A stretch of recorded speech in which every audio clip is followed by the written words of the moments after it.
Part 1 ಎಲ್ಲರೂ ಕೇಳಿದ್ರಿ ಹೇಗೆ ರಿಚಿನ ಎಕ್ಸಾಮಲ್ಲಿ ಸಿಗಾಕ್ಸ್ಬೇಕು ಅಂತ ಋತಿಕನ ಫ್ಯಾಮಿಲಿ ಫ್ರೆಂಡ್ ಹೇಗೆ ಟ್ರೈ ಮಾಡ್ದ ಅಂತ.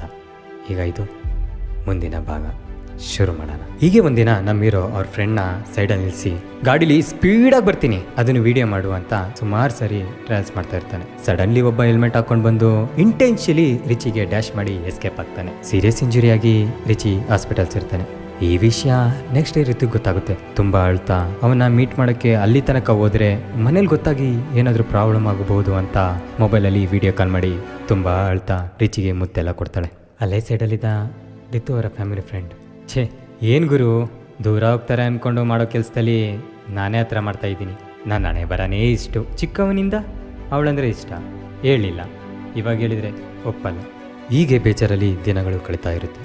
ಮನೇಲಿ ಎಲ್ಲರೂ ಋತುನ ನೋಡ್ತಾ ಇರ್ತಾರೆ. ಅವಳ ಮುಖದಲ್ಲಿ ನಗು ಕಾಣೆಯಾಗಿದೆ. ಅದೇನೋ ಗೊತ್ತಾಗ್ತಿಲ್ಲ, ಆದರೆ ಕೇಳಿದರೆ ಮತ್ತೆಲ್ಲಿ ಇನ್ನಷ್ಟು ಬೇಜಾರಾಗ್ತಾಳೆ ಅಂತ ಕೇಳಲ್ಲ. ಋತುವಿನ ಫ್ರೆಂಡಿಂದ ಎಲ್ಲ ವಿಷಯನೂ ತಿಳ್ಕೊಂಡ ಫ್ಯಾಮಿಲಿಯವರು, ಅಮ್ಮಂಗೆ ಮೊಬೈಲ್ ಇಲ್ಲ, ನೀನು ಮೊಬೈಲ್ ಸ್ವಲ್ಪ ಕೊಡು, ಸ್ವಲ್ಪ ದಿನ ನಿಂಗೆ ಅವ್ರ ಅಮ್ಮನಿಗೆ ಹೊಸ ಮೊಬೈಲ್ ಕೊಡಿಸ್ತೀನಿ ಅಂತ ಮೊದಲು ಅವಳಿಂದ ಮೊಬೈಲ್ ಇಸ್ಕೋತಾರೆ. ಕ್ರಮೇಣ ನೀನು ತುಂಬಾ ಡಿಸ್ಟರ್ಬ್ ಆಗಿದೆಯಾ ಏನೋ ರೀಸನ್ ಕೊಟ್ಟು ಅವಳನ್ನ ದೊಡ್ಡಮ್ಮನ ಮನೆಗೆ ಕಳಿಸ್ತಾರೆ. ಅಷ್ಟರಲ್ಲಿ ಅವಳಿಂದ ಕಾಲ್ ಬರೋದೇ ಇರೋದನ್ನ ಅನ್ಕೊಂಡು ಡಿಸ್ಚಾರ್ಜ್ ಆದ ದಿನವೇ ಕಾಲೇಜಿಗೆ ಬಂದ ರಿಚಿಗೆ TC ರೆಡಿ ಇರುತ್ತೆ. ಕಾರಣ ಏನು ಕೇಳ್ಬೇಡ ಕಣಪ್ಪ, ವಿ ಆರ್ ಹೆಲ್ಪ್ಲೆಸ್ ಅಂತಾರೆ. ಬೇಜಾರಲ್ಲಿ ಆಚೆ ಬಂದ ರಿಚಿಗೆ ತನ್ನ ಫ್ರೆಂಡ್ಸ್ ನ ನೋಡಿ ತುಂಬಾ ಅಳು ಬರುತ್ತೆ. ತಪ್ಕೊಂಡು ಅಳುವಾಗ ಎಲ್ಲಾ ವಿಷಯನೂ ತಿಳಿಯುತ್ತೆ. ನಾಳೆ ಫ್ಯಾಮಿಲಿ ಜೊತೆ ಹೋಗಿ ಒಪ್ಸಿ ಅವಳನ್ನ ಕರ್ಕೊಂಡು ಬರ್ತೀನಿ ಅಂತ ರಿಚಿ ಕಾಲೇಜಿಂದ ಮನೆಗೆ ಹೋಗಿ ಎಲ್ಲಾ ವಿಷಯನೂ ಹೇಳ್ತಾನೆ. ಮನೆಯವರು ರಿಚಿ ಮಾತಿಗೆ ಒಪ್ಪಿ ಹೋಗಿ ಕೇಳೋಣ ಅಂತಾರೆ. ಆ ಕಡೆ ಋತು ಮನೆಯವರು ಅವಳನ್ನ ಬೇರೆ ಕಾಲೇಜಿಗೆ ಜಾಯ್ನ್ ಮಾಡಿಸೋ ಪ್ಲಾನ್ ಅಲ್ಲಿ ದೊಡ್ಡಮ್ಮನ ಮನೆಯಿಂದ ಕರ್ಕೊಂಡು ಬರ್ತಾರೆ. ಈ ಕಡೆ ರಿಚಿ ಅವಳ ಹತ್ರನೇ ಹೋಗ್ತಾ ಇರ್ತಾನೆ. ದಾರಿ ಮಧ್ಯದಲ್ಲಿ ಒಂದು ಆಕ್ಸಿಡೆಂಟ್ ಆಗಿರುತ್ತೆ. ರಿಚಿ ಅಂಡ್ ಫ್ಯಾಮಿಲಿ ಅದನ್ನು ಕಂಡು ಗಾಡಿ ನಿಲ್ಲಿಸಿ ಆ ಕಾರಲ್ಲಿ ಇದ್ದವರನ್ನ ಈಚೆ ಇಳಿಸ್ತಾರೆ. ನೋಡಿದ್ರೆ ರಿತು ಅಪ್ಪನಿಗೆ ಮೇಜರ್ ಇಂಜುರೀಸ್ ಆಗಿರುತ್ತೆ. ರಿತು ಚಿಕ್ಕಪ್ಪನಿಗೆ ಮೈನರ್ ಇಂಜುರಿ ಆಗಿರುತ್ತೆ. ಸಡನ್ಲಿ ಶಾಕ್ ಆದ ರಿತುನ ತನ್ನ ತೋಳಲ್ಲಿ ಇಟ್ಕೊಂಡು ಕಾರಿಗೆ ಹಾಕೋತಾನೆ.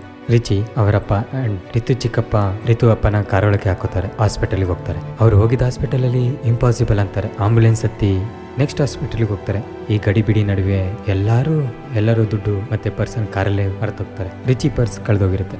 Admission fees, medical fees, medicines ಅದು ಇದು ಅಂತ ನರ್ಸ್ ಬಂದು ಹೇಳ್ತಾರೆ. ರಿಚಿಗೆ ತಲೆ ಕೆಟ್ಟೋಗುತ್ತೆ. ತನ್ನ ಕತ್ತಲ್ಲಿದ್ದ ಚೈನ್ ಅಡ ಇಟ್ಟು ದುಡ್ಡು ತಗೊಂಡು ಬಂದು ಮೆಡಿಸಿನ್ಸ್ ತರ್ತಾನೆ. ಆಪರೇಷನ್ಸ್ ಫೀಸ್ ಕಟ್ತಾನೆ. ರಿತು ತಲೆಯಲ್ಲಿ ಗಾಜಿನ ಚೂರು ಆಪರೇಷನ್ ಮಾಡಿ ತೆಗಿತಾರೆ. 3 ದಿನ ಆದ್ಮೇಲೆ ಪ್ರಜ್ಞೆ ಬರುತ್ತೆ. ಕಣ್ ತೆರೆದು ನೋಡಿದಾಗ ರಿಚಿ ಕೈ ಇಟ್ಕೊಂಡು ಪಕ್ಕದಲ್ಲೇ ಕೂತಿರ್ತಾನೆ. ಅವಳು ಅಳ್ತಾ ರಿಚಿನ ತಕ್ಕೋತಾಳೆ. ರಿಚಿ 5 ಹೆಜ್ಜೆ ದೂರ ಹೋಗ್ತಾನೆ. ಬಾ ಅಂತ ಕೈ ಬೀಚಿ ಕರೀತಾನೆ. ರಿತು ನನಗಾಗಲ್ಲ ನೀನೇ ಬಾ ಅನ್ನೋ ಸನ್ನೆ ಮಾಡ್ತಾಳೆ. ರಿಚಿ ಓಡೋಡಿ ಬಂದು ತಪ್ಕೊಂಡು ಮುತ್ತು ಕೊಡ್ತಾನೆ. ಇದನ್ನೆಲ್ಲ ಆಚೆಯಿಂದ ನೋಡಿದ ಮನೆಯವರು ಅವರು ಪ್ರೀತಿನ ಒಪ್ಕೊಂಡು ಖುಷಿ ಪಡ್ತಾರೆ. ಇಬ್ರು ಸೇರಿ ಪ್ರೀತಿ ಅನ್ನೋ ನದಿಗೆ ಹುಟ್ಟು ಕೊನೆನೇ ಇಲ್ಲ. ಅದು 2 ಮನಸ್ಸಲ್ಲಿ ಹುಟ್ಟಿ ಒಂದಾಗಿ ಬಂದು ಸಮುದ್ರಕ್ಕೂ ಹೆಚ್ಚು ದೊಡ್ಡದಾಗುತ್ತೆ. ಅರ್ಥ ಮಾಡ್ಕೊಳ್ತಾ ಎಲ್ಲರಿಗೂ ನಗು ಹಂಚುತ್ತಾ ಇನ್ನಷ್ಟು ಸಿಹಿ ಆಗುತ್ತೆ. ಅಂತೂ ಇಂತೂ ನಮ್ಮ ಹೀರೋಯಿರನು ಒಂದಾದ್ರು. ಮುಂದಿನ ಸಲಿ ಹೊಸ ಕತೆ ತಗೊಂಡು ಮತ್ತೆ ಬರ್ತೀನಿ. ಅಲ್ಲಿ ಗಂಟ ಕೇಳಿಸ್ತೇರಿ. ಇದು ನಿಮ್ಮ ಪ್ರೀತಿಯ ತರಲೆತಿಮ್ಮ ಅಳಿಯಸ್ ಯಶವಂತ್ ಗೌಡ.